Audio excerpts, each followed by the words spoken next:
हर दिल में भारत, हर हाथ में तिरंगा, एक आह्वान, एक अभियान, एक अभिमान के संग, one nation, one emotion, one identity की भावनाओं से हर घर फहराएगा भारत का तिरंगा।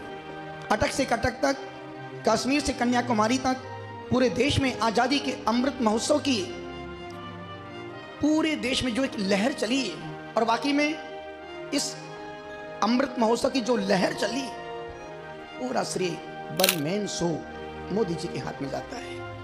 जैसा जीते हैं उसी प्रकार से भारत को वैसा ही देखना चाहते हैं। मन में लगता है कि यार हम भारतीय हैं, और इस सरजमी पर पैदा होने के बाद बड़ा गौरव होता कि हम भारत की भूमि पर पैदा हुए हैं। और ये भारत की भूमि वो भूमि है जहां पर वैज्ञानिक पैदा नहीं होते हैं, तीर्थंकर जैसे महापुरुष पैदा होते हैं। भारत की वो भूमि है जहां पर रामकृष्ण, महावीर, बुद्ध, नानक, जीसस जैसे लोग इस भूमि पर पैदा हुए हैं। विदेशों की भूमि पर वैज्ञानिक पैदा हुए हैं, पर भारतीय, इसलिए भारत के 2-3 नाम है, वसुंधरा, रत्नगर्भा, भारत।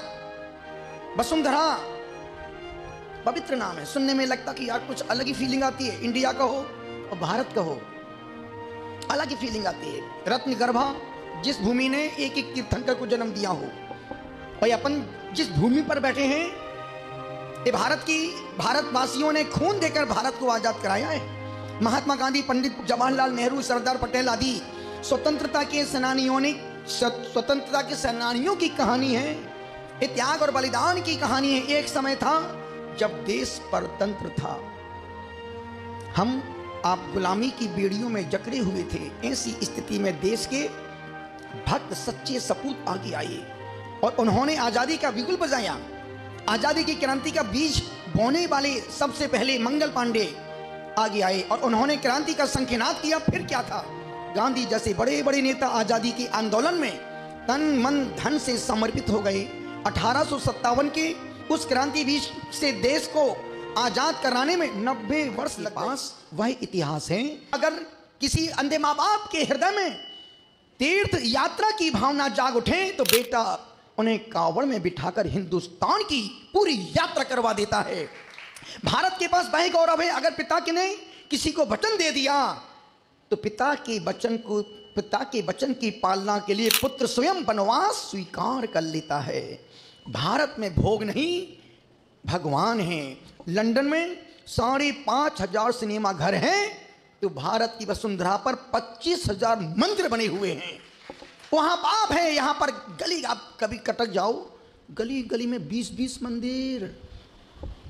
आज भारत आध्यात्मिक देश है। भारत उस माँ की तरह है जो अपनी संतान को अपने खून से सींचकर और अपनी आंचल का दूध पिलाकर पालती पोसती है। और यही कारण है कि दुनिया ने भारत को भारत माता कहा है। भारत माता, दुनिया में सिर्फ भारत को ही माता कहा है। कभी नहीं सुना लंदन माता, यूरोप माता, न्यूयॉर्क माता, दुबई माता? एक ही है दुनिया में, भारत माता। विरोध कर रहा हूं, आज हमारा देश स्वतंत्र हुआ है और हम स्वच्छंद हो गए, आचरण से पतित हो गए, हमारी कामना वासना बढ़ गई।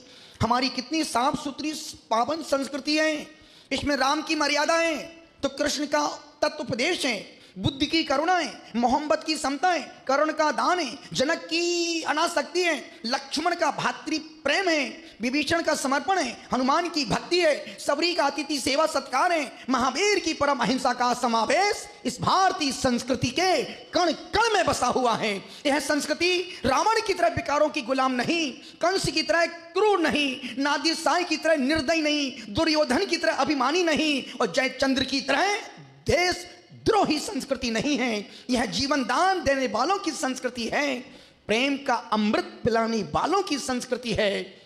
इसलिए इस देश में 4 बातें बहुत महत्वपूर्ण हैं। एक शासक, दूसरा शहीद, तीसरा सैनिक और चौथा संत। संत युवाओं को जीवन देता है, सैनिक रात की सुकून की नींद सुलाने का मौका देता है, शहीद मरने के बाद भी जिंदा है और शासक सबका संरक्षण करता है। कभी राष्ट्रीय पर्व आए, जैसे स्वतंत्रता दिवस है, प्रत्येक भारतीय नागरिक को अपने घर पे 2 काम करना चाहिए। एक तो ध्वज लगाओ और दूसरा घर में एक देश की शांति, खुशहाली, समृद्धि, आरोग्यता के लिए एक घर में दीपक जलाओ। यदि 2 कार्य आपने कर लिए तो मान के चलना कि तू असली भारतीय है, अन्यथा हाथी के दांत खाने के कुछ और दिखाने के